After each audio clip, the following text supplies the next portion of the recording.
বিএনপির চেয়ারপারসন ও সাবেক প্রধানমন্ত্রী খালেদা জিয়া গুরুতর অসুস্থ অবস্থায় ঢাকার একটি বেসরকারি হাসপাতালে ভর্তি আছেন, এমন খবর প্রকাশ করেছে একাধিক আন্তর্জাতিক সংবাদ মাধ্যম। তারা বিষয়টিকে গুরুত্ব সহকারে তুলে ধরেছে।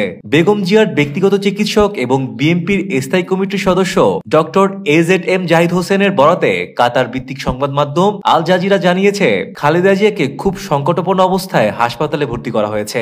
একই তথ্য তুলে ধরে এফপির বরাতে সংবাদ প্রকাশ করেছে সংযুক্ত আরব আমিরাত ভিত্তিক গলফ নিউজ, পাকিস্তানের ডন নিউজ, ভারতের NDTV, Times of India, the Hindu এবং হিন্দুস্তান টাইম সহ বেশ কয়েকটি প্রভাবশালী আন্তর্জাতিক গণমাধ্যমও খালেদা জিয়ার শারীরিক অবস্থা নিয়ে প্রতিবেদন প্রকাশ করেছে।